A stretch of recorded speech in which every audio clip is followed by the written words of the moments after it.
If you're like a lot of the leaders who I coach, you might sometimes feel overwhelmed by the scope of your responsibilities. Actually, who am I kidding? You might a lot of the time be feeling overwhelmed by the scope of your responsibilities. If you can resonate with that at all, then I encourage you to check out this video in which I'll be sharing some helpful management routines that you can start instituting that just might help you to feel like you're able to get your arms around your job a little bit more.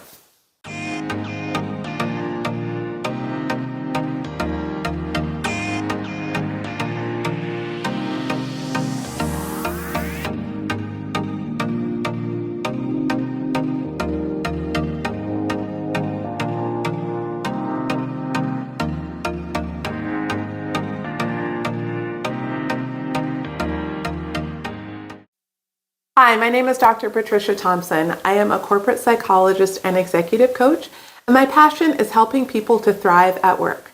And so if you're ready to unleash your talents, to play a bigger game, and to fulfill your potential, then I hope that you'll stay tuned. Also subscribe to this channel, and you can check out my website at silverliningpsychology.com, where you can learn more about the various online courses that I offer, the services that I offer, and you can read a lot more helpful information on my blog. So as a management consultant and coach, I have worked with a lot of leaders over the years, lots and lots and lots. And one of the things that I would say is pretty common amongst leaders is that they feel as though they have a huge scope of work and not enough time to do it.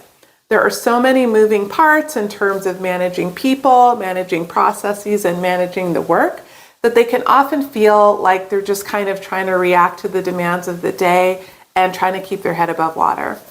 And so something that's really helpful in terms of being able to manage that a little bit more effectively is instituting some management routines. Basically, what management routines are is, as they sound, just regular things that you're doing in your leadership role that have some structure that you're doing systematically so that you have a methodical way in terms of how you're approaching your leadership. Some of them involve kind of checking in with the work itself.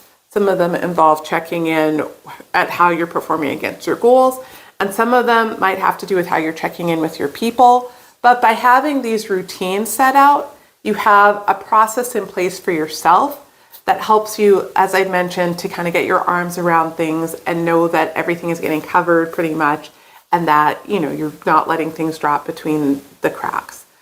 So let's talk about some different management routines that you're going to want to employ. So the first monthly management routine, I would say, is a pretty probably obvious one. It's just checking in to see how you're doing against your metrics. So, if you have your goals, where are you doing on your key performance indicators? What do the financials look like? How is your team performing against goals?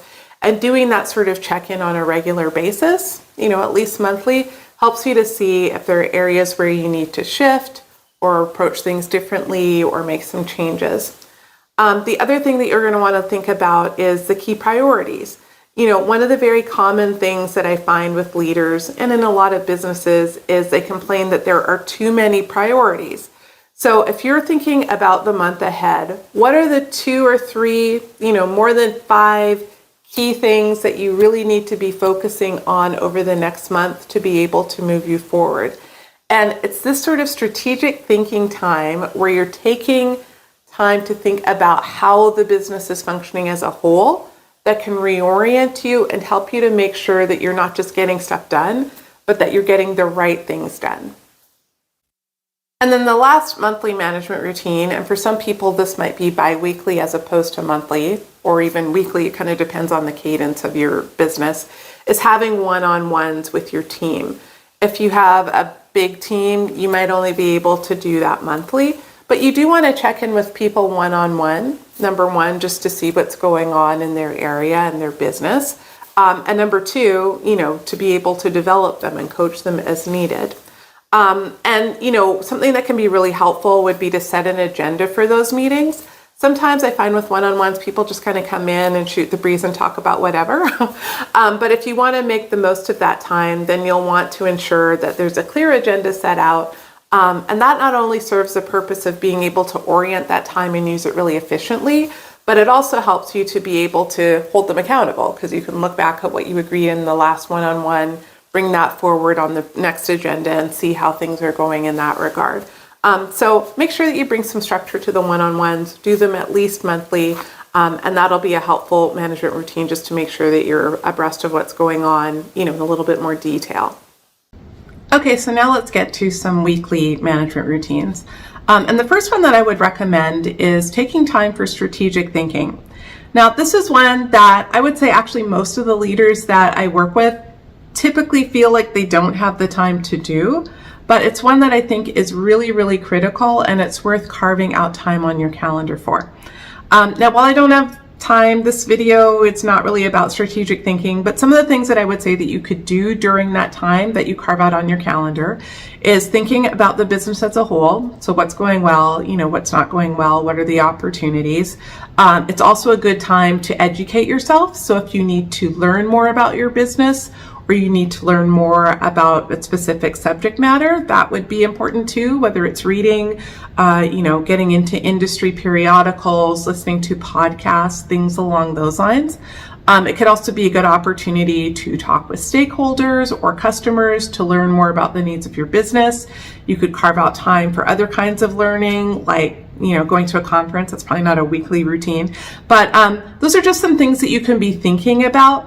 And what I find is that if you don't carve out the time for strategic thinking, it's often one of the first things to go, because people tend to be more focused on the urgent and important as opposed to the non-urgent but important.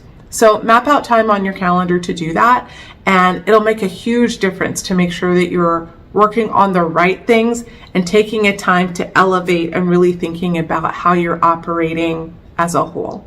Another thing that I recommend either at the end of the week or at the beginning of a fresh week is really thinking ahead about your priorities for the week. So we talked about thinking about your priorities on a monthly basis, but things are often going to flex in real time depending on what's going on with your business. And so take time at the beginning of the week to just think about what needs to get accomplished this week. Who needs to do it? Are there things that we need to prioritize? Are there things like expectations that I need to push back on that we're probably not going to get done? And it can be helpful to also kind of map out when you're going to focus on what, and that can help you to, again, assess if you need to reprioritize, see if you're being realistic about when you're going to do what, see what you might need to delegate, and it'll just help you to get a sense and orient you about the week ahead. And then the last thing that I would recommend doing is taking time every week to recognize people. And if you're someone who naturally does this real time, then you might not need to make that a management routine. But I often work with people who, that doesn't come as naturally to them. And it can be helpful just to give themselves a weekly tickler on their calendar to remind them to say thank you.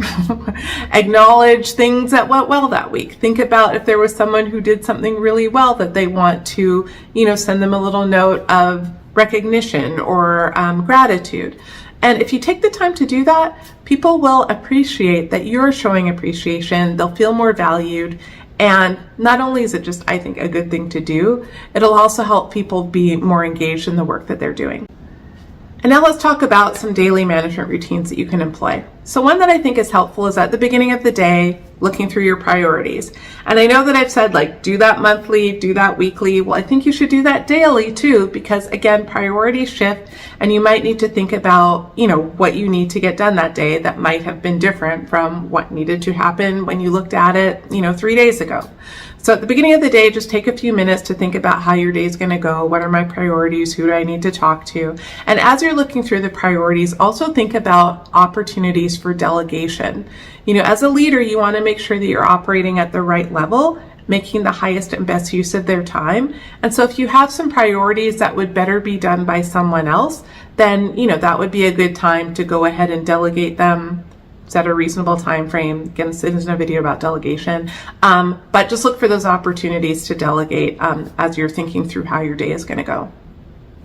Another daily practice I recommend is taking time to connect, or at least every few days. And I think particularly in this environment where many people are working remotely, we have hybrid environments, or maybe even if you're in the office, sometimes people can get nose down in the work. It can be really helpful to make sure that you're taking time to connect with the people around you. work is a series of tasks, but the tasks are getting done by people. And the more that you're cultivating your relationships, the better you're able to get things done. First of all, it just makes work, I think, more enjoyable when you're connected to the people who you work with, but also when you're wanting to influence people, or when you're wanting to get someone who can be an ally for you for an initiative maybe that you're trying to promote, having those trusting relationships can be really helpful. And so the key is to be just cultivating relationships with people on a regular basis when you don't need something from them.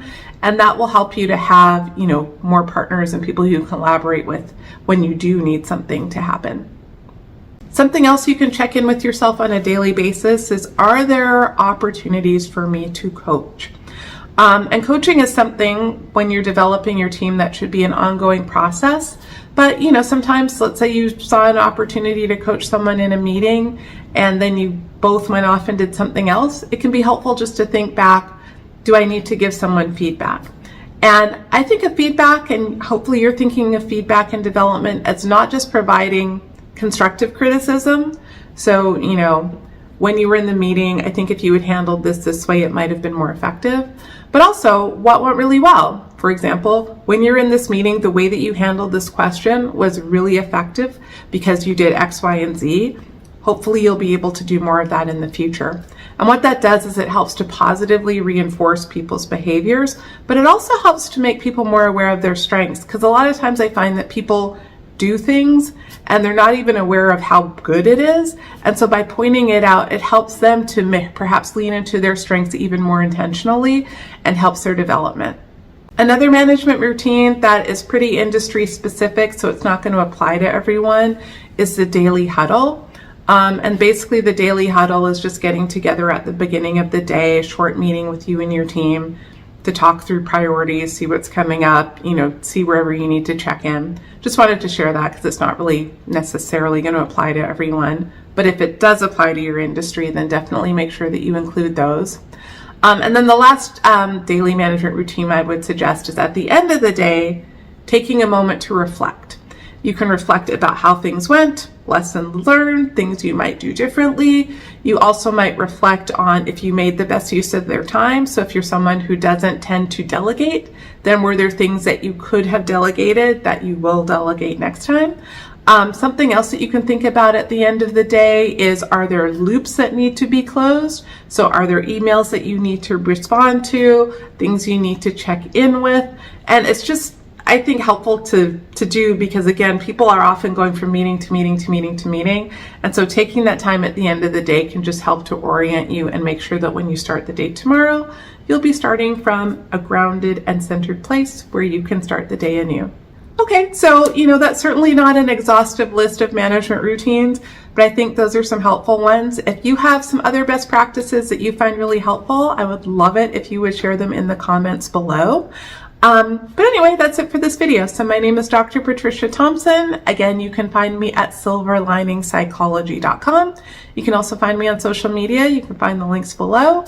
And that's it. So I hope you have a great day.